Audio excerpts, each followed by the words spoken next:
युनुस शेख आणि मुलगी सहर शेख. पुरीला महापालिकेत जिंकून आणलं आणि एकेकाळच्या आपल्या नेत्याला खुन्नस देऊन कैसे हराया या डायलॉगची प्रचंड हवा केली. अख्ख्या ठाणे महापालिका निवडणुकीच्या निकालात आव्हाडांच्या शिष्याची चर्चा झाली. कारण सहर शेखच्या वडिलांनी आव्हाडांना चॅलेंज करून ही निवडणूक जिंकून दाखवली होती. मुलगी सहर शेखला निवडणुकीच्या रिंगणात उतरवलं आणि विजयानंतर निकाल गाजवला. पण आता युनुस इक्बाल शेख आणि मुलगी सहर शेख हे असे अडकलेत की त्यांचं पद तर जाणं निश्चित आहे, शिवाय दोघांवरही गुन्हा दाखल करण्याची शिफारस झाली आहे. महाराष्ट्राची रहिवासी दाखवलेल्या सहर शेखचं मूळ गाव हे उत्तर प्रदेशातलं निघालंय आणि निवडणूक ठाण्यातून लढवली आहे. आव्हाडांना खुन्नस देणाऱ्या युनुस शेख आणि सहर शेखची हवा कशी गुल झाली आहे त्याचीच माहिती मी या व्हिडिओत देणार आहे. राज्यातील महापालिकांच्या निकालानंतर जो विजय साजरा करण्यात आला त्यात सर्वाधिक चर्चा झाली ती ठाणे महापालिकेच्या मुंब्रा भागातील प्रभाग क्रमांक 30 ची. युनुस शेख हे मूळ उत्तर प्रदेशातल्या गाझियाबाद मधले आहेत. महाराष्ट्रात स्थलांतरित झाल्यानंतर ते जितेंद्र आव्हाडांचे कट्टर समर्थक बनले. मात्र निवडणुकीच्या आधी त्यांच्यात वाद निर्माण झाले आणि युनुस इक्बाल शेख यांनी MIMची वाट धरली. त्यांनी ठाणे महापालिकेच्या प्रभाग क्रमांक 30 मधून आपली मुलगी सहर शेखला निवडणुकीच्या रिंगणात उतरवलं आणि विजय मिळवला. पण हे करताना त्यांनी इतर मागास प्रवर्गासाठीचा नमुना 8 वापरून अधिकाऱ्यांची दिशाभूल करत बनावट जातीचा दाखला काढला. सहर शेखने निवडणुकीसाठी लागणारा बनावट दाखला मिळवण्यासाठी 4 शासकीय कार्यालयांना फसवल्याचं चौकशीत स्पष्ट झालंय. त्यातील पहिलं म्हणजे ठाणे उपविभागीय अधिकारी कार्यालय, दुसरं मुंबई शहर जिल्हाधिकारी कार्यालय, तिसरं मुंबई शहर जात पडताळणी वैधता समिती आणि चौथं कार्यालय म्हणजे राज्य निवडणूक आयोग.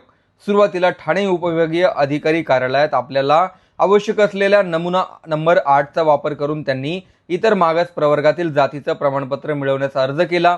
त्यानंतर उपविभागीय अधिकाऱ्यांची दिशाभूल करून त्यांनी आपली फाईल मंजूर करत मुंबई शहर जिल्हाधिकारी कार्यालयात जातीच्या प्रमाणपत्राची मागणी केली. तिथेही त्यांनी अधिकाऱ्यांची दिशाभूल करत प्रमाणपत्र प्राप्त केलं. मुंबई शहर जिल्हाधिकारी कार्यालयातून मिळवलेल्या प्रमाणपत्राला वैध करून घेणं आवश्यक असल्याने मुंबई शहर जात पडताळणी वैधता समितीकडे जिल्हाधिकारी कार्यालयातून मिळालेल्या प्रमाणपत्र दाखल केलं आणि वैधता मिळवून घेतली. वैधता मिळाल्याने सहर शेखने ठाणे महापालिकेच्या प्रभाग क्रमांक 30 मधून अर्ज दाखल केला आणि निवडणूक नामनिर्देशन पत्रात राज्य निवडणूक आयोगाकडे वरील कार्यालयांमधून मिळालेल्या जातीचं प्रमाणपत्र सादर केलं. या संपूर्ण प्रकरणाविषयी ठाणे उपविभागीय अधिकारी कार्यालयात सिद्दीकी फराह सबाब अहमद यांनी युनुस शेख यांच्या जात दाखल्याची पडताळणी करण्याची तक्रार दाखल केली.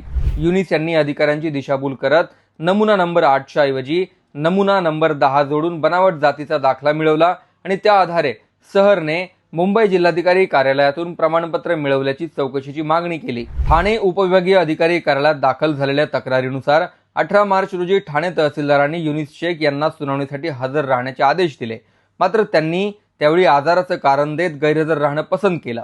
पुन्हा ठाणे तहसीलदारांनी 23 मार्चला सुनावणी घेत दाखल्यातील त्रुटी काढल्या.